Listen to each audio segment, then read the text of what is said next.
The. So, kali ini aku bakal rekap alur cerita dari film Oh Nina Bobo. Penasaran sama ceritanya? Langsung aja, hayu meluncur. 5 tahun yang lalu, terjadi pembantaian secara misterius. Ditemukan seorang ibu mati tergantung, sang suami mati terjatuh dari tangga, dan anak gadis bungsunya Lala yang masih berumur 6 tahun ditemukan sudah tak bernyawa di dalam kamarnya. Yang bisa selamat dari peristiwa tersebut hanya anak laki-lakinya saja yang berumur 7 tahun yang bernama Rian. Sejak saat itu, Rian mengalami trauma berat dan dirawat di panti. Kondisi emosinya pun labil dan seringkali mengalami mimpi buruk. Rian bersikap seakan-akan dia lupa terhadap semua peristiwa yang pernah dialaminya. 5 tahun kemudian, hadirlah Karina, seorang psikiater yang sedang mengambil tesis S2 dan menjadikan Rian yang sudah berumur 12 tahun sebagai objek penelitiannya. Karina ingin menjadi lulusan terbaik, sehingga Karina ingin melakukan eksperimen terhadap Rian. Ia ingin mengajak Rian kembali ke rumahnya yang lama. Karina yang sangat percaya pada teori empirisnya bahwa salah satu cara paling efektif untuk mengatasi trauma adalah mengajak korban ke lokasi kejadian agar korban bisa beradaptasi dan tidak merasa takut kembali. Banyak seniornya yang mengkhawatirkan teori Karina ini. Sudah banyak dokter-dokter profesional yang gagal dalam menangani kasus Rian. Tetapi Karina bersikeras bahwa dia bisa melakukannya. Karina pun meminta kepada dosen pembimbingnya untuk mengizinkannya membawa Rian selama 1 bulan untuk menetap di rumah Rian yang lama. Dan Karina janji setelah 1 bulan Rian akan menjadi normal kembali. Pada akhirnya Karina pun diizinkan untuk melakukan eksperimen tersebut, namun hanya diberi waktu 2 minggu atau 14 hari aja Sur. Dan Karina pun sangat senang sekali. Akhirnya mereka pun berangkat, diantarkan oleh sahabatnya Karina yang bernama Bams. Sesampainya di sana, Karina menyuruh Rian untuk pergi ke atas karena kamarnya berada di lantai atas. Namun Rian malah ketakutan dan langsung lari. Ia pun memilih kamar yang ada di lantai bawah saja. Bams pun segera mengikuti kemana Rian akan pergi.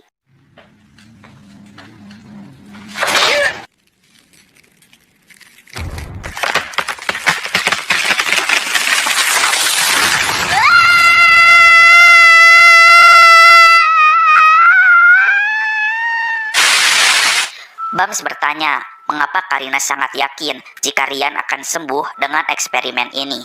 Karina pun menjawab, jika eksperimen ini udah banyak dipraktekkan para dokter-dokter di Amerika dan hasilnya pun berhasil.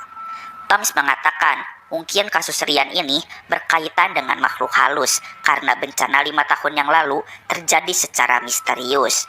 Karina yang tak percaya hantu pun hanya tertawa dan menghiraukan perkataan Bams. Bams pun pamit karena masih ada pekerjaan yang harus diselesaikannya. Setelah Bams pulang, Karina mulai membacakan dongeng kepada Rian, agar pikiran Rian tidak terus-menerus memikirkan masa lalunya. Hari pertama berjalan dengan lancar. Karina pun membuat vlog harian dan mengatakan jika hari ini kondisi Rian cukup baik. Dan Rian tertarik dengan dongeng yang Karina bacakan. Karina pun senang dan sangat yakin jika ia akan menjadi lulusan terbaik di angkatannya. Hari kedua, Karina akan menghipnotis Rian. Karina bertanya, apakah Rian masih ingat peristiwa 5 tahun yang lalu? Dan tiba-tiba Rian pun kejang-kejang sambil goyang dumang. Karina segera mengeluarkan sinar laser dan menggerakkannya ke arah kiri kanan sehingga pikiran Rian pun teralihkan dan tubuhnya rileks kembali. Setelahnya Karina pun naik ke lantai atas karena ia penasaran mengapa Rian sangat takut untuk naik ke sana. Dan setelah dicek, Karina mendapatkan sebuah ruangan yang terkunci dengan rapat, dan ia tak tahu ada apa di dalam ruangan tersebut. Keesokan harinya, di hari ketiga, Karina melihat Rian sedang menatap ke arah atas rumah. Karina bertanya, Rian sedang melihat apa? Rian menjawab jika ia melihat adiknya Lala. Karina pun menyimpulkan jika Rian berhalusinasi dan menganggap jika keluarganya masih ada di rumah tersebut. Dan setelah ia amati, Rian ini gak pernah bisa tidur tenang selama 2 menit. Dan kini Karina ingin bisa memantau Rian selama 24 jam. Akhirnya Bams pun membantu Karina dengan cara memasang CCTV di kamarnya Rian. Pada saat akan memasang, tiba-tiba terdapat air menggenang di dalam kamar tersebut. Dan ternyata terdapat Ryan yang sedang menenggelamkan dirinya ke dalam bathtub yang bertujuan untuk berlatih menahan nafas.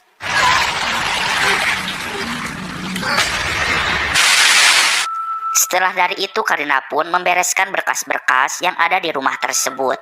Dan ia mendapatkan sebuah catatan dari Dokter Anwar yang merupakan dokter yang pernah menangani kasus Ryan dulu. Di dalam catatan tersebut, terdapat larangan untuk menyanyikan lagu Nina Bobo pada Ryan. Dan terdapat memory card yang menunjukkan jika Ryan akan stres jika dinyanyikan lagu tersebut. Karina pun menghubungi Dokter Anwar. Dan Dokter Anwar pun menegaskan kembali jika Karina tidak boleh mencoba sekalipun untuk menyanyikan lagu Nina Bobo pada Ryan. Karena takutnya kondisi Ryan akan semakin buruk. Dan pada malam harinya, hujan pun turun, disertai dengan petir yang bergemuruh yang menyebabkan lampu rumah pun mati. Oh my god.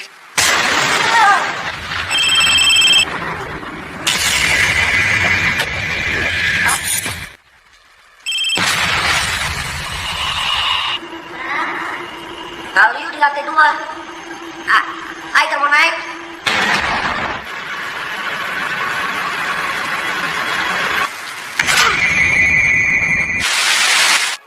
Hari demi hari pun telah berlalu, namun tidak ada satupun cara Karina yang bisa membuat Ryan sembuh.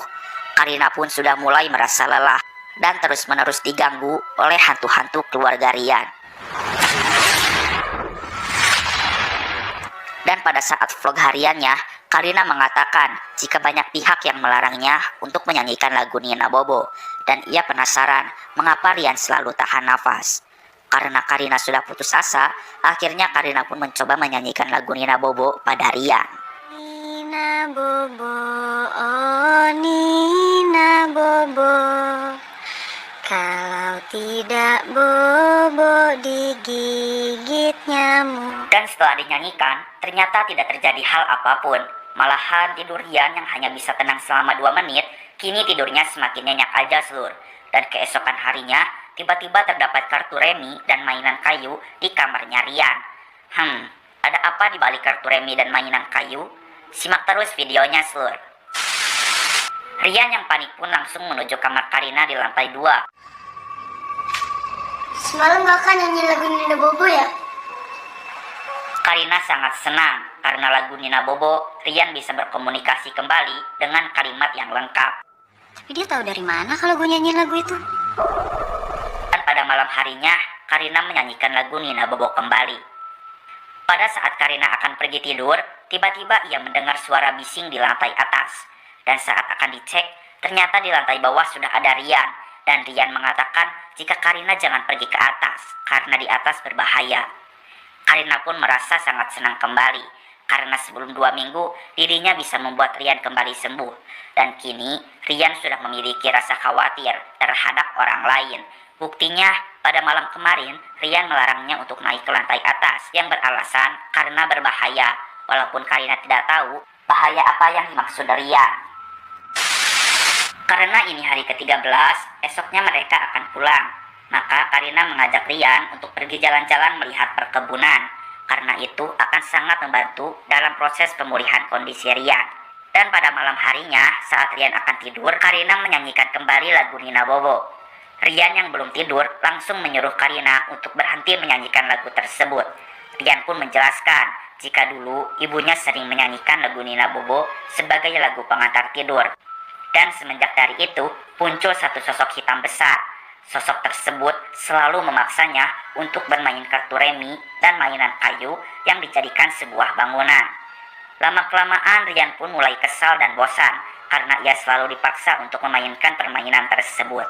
Akhirnya Ryan menghancurkan bangunan kartu dan mainan kayu tersebut dan tidak akan memainkan permainan tersebut lagi. Sosok hitam itu pun marah dan langsung membantai semua keluarga Ryan.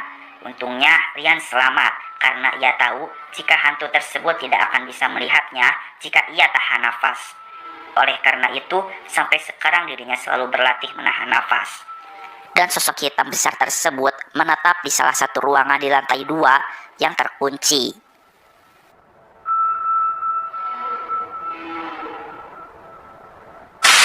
Tak lama kemudian, tubuh Karina pun terbanting ke dinding dan sosok tersebut pun datang kembali. Bams yang sedang di rumahnya terus-menerus mencari fakta tentang lagu Nina Bobo, dan ia melihat di rekaman CCTV kamar Rian jika akhir-akhir ini selalu ada sosok hitam besar di dalam kamar Rian. Bams pun segera menolong Karina dan Rian. Rian menyuruh Karina untuk tahan nafas, dan mereka pun berusaha menyelamatkan diri. Semua pintu pun terkunci dan tak bisa terbuka lagi.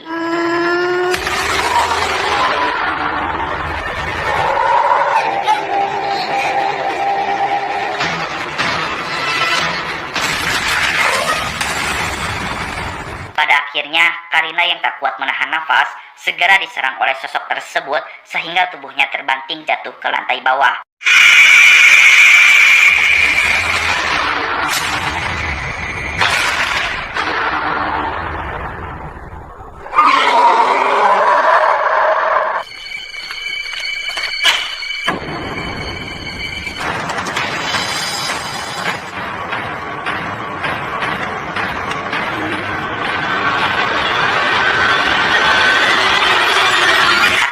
Bams datang dan segera membawa Karina dan Rian keluar dari rumah tersebut. Akhirnya Rian pun normal kembali dan telah berhasil sembuh dari traumanya. Dan kini Karina lah yang mengalami gangguan kejiwaan dan terus-menerus menyanyikan lagu Nina Bobo. Nina Bobo, oh Nina Bobo.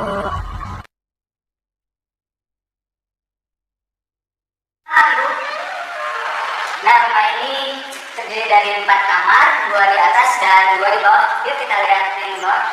Kalau ini pintu kemana ya? Kemana itu?